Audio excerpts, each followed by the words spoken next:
to Opening Bell. Enjoying my conversation here with Jay Woods, global strategist at Freedom Capital Markets. Last year, we gave him a lot of kudos for being the guy who called the year-end target as close as possible. We compare him to all these brokerages around the world, and you had it right. And so now, I think the cards here are a little tough to read the tea leaves at this moment, Jay Woods. What do you think? Kidding. This is a market that is bending but not breaking. We are coiling in such a tight range.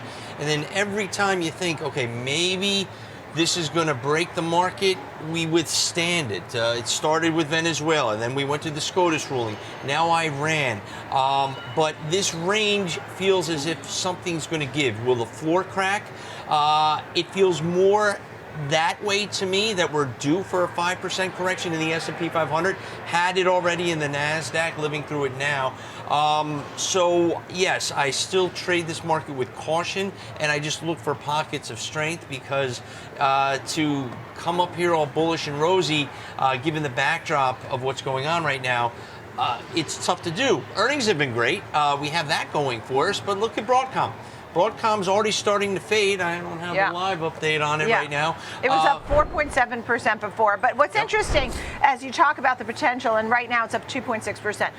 When you look at what's going on, and if we are to have a 5% pullback, that's not such a big deal at all. 3 times a year. When you look, that is so not a big deal. Are you buy if you see that? I am optimistic on a pullback. I'm just looking for that pullback, and we're not getting it. We've gotten it in some pockets. We saw software. We talked about the IGV ETF, what Microsoft went through. But they've given us buy opportunities. In fact, what we've seen in this market is rotation. The market was priced for this war. What sectors were leading? Defensive sectors were leading. Staples, energy, utilities. What has backed off this week? Those sectors. What has rallied? Technology, especially the software stocks, they've been leading the way. And then when you look globally, you see these foreign markets. We're talking about South Korea having its worst day in God knows how long. It was up over 200%. It pulled back 12 yesterday, and then we were screaming fire. But then it bounched back 9%. It was up 10%. Had its greatest day since 2008 today. So it's a different market. The U.S. markets are structured much differently. The Kospi is 22% Samsung, so you're going to see more volatility there. But the point is gold, silver. Those things that did well are correcting, but they're supposed to do well in turbulent times. Well, now we have them, and people already had anticipated it, so we're selling off. We're rotating in some of the weaker stocks, like the software stocks. And IGV is doing better this week. I actually, what caught my eye this morning was Salesforce. In fact, Salesforce right now is up 3.2%. The IGV is bouncing back, but they're not too far off the lows. So you would buy IGV. Well, that's one area, or on a pullback day? I'm glad you stopped me, because I think this is more of a relief rally, and this will be the tell. These stocks still have broken major uptrends. They are guilty until proven innocent, meaning they are not safe to just jump back into. For the traders out there, which you have a lot of them, these have been great trades. I would start to fade this, especially the IGV as we get closer to 90.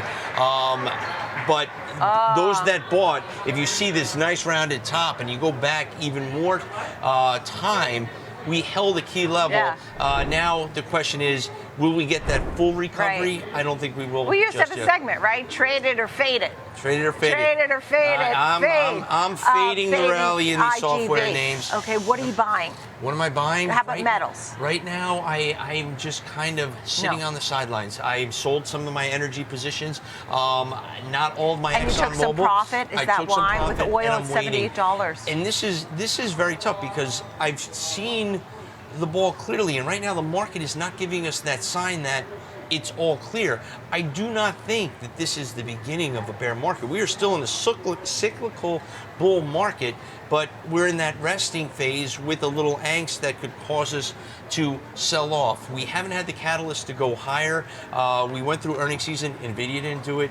Now I'm watching Broadcom, that price action. Still very early in the day, but it's got to get above 350 for me to feel a little more comfortable that traders are in there. The sentiment is different, and it's off right now. So I want to wait for a better opportunity, and I don't think this is the time to just jump all in and say, this is the dip I want to buy. I think there may be a bigger dip coming. All right, womp womp. So right now the S&P 500, 68.44. Where do you think we might end the year? Yeah. Oh, the year. I'll stick by what I said in the beginning. Small gains, midterm election year. We've had technology fail to lead us. I think they'll come back at some point, but 3 to 5% gains, which would put us in the 7150, 7200 level. After a 3-year bull run that we've had, that is a good year. But living through it, this has been a very frustrating market for those wanting a bigger move, okay. But the traders down here are loving this market. Look, I mean, they can trade the volatility, no doubt. You know, you didn't give me one thing to sink my teeth into for even a long term. You know, I get it. You know, you took some profits on energy. IGV, you're waiting. Maybe it's a fake, you know, a dead cat bounce or something, you know, right? And you're just going to pull back. Give me something to sink my teeth into. I'll give you Target. Target. Why Target? Why Target? Well, we've seen the staples coming back. Target was a laggard. They have a new CEO in place. Mike Fiddlekey is his name. They just had their first quarter results under him earlier in the week. It got lost in all the Iranian headlines. Great quarter, turnaround story intact. Technically, we found a bottom. Risk reward setup is favorable to those in the short term. I think we go to 135, 140. Over the long term, we get, 6 to 18 months under this new leadership. I think the stock is finally turned around. So to me, someone looking for something boring is still back. I think ExxonMobil also on this pullback. Crude stays above 75 for another week or two. ExxonMobil is going to go back to that 160 level where it spiked on Monday after the headlines broke. So I still think some of these energy names, these pullbacks are normal pullbacks in bull market cycles, which they are in. So I'll give you ExxonMobil on this pullback, and I'll give you Target for something different, something boring that not a lot of people are talking about. Yeah, and new leadership. I mean, it was very different than the leadership at Walmart, which they said just come in and don't mess it up. Versus Target, it was come in and fix it.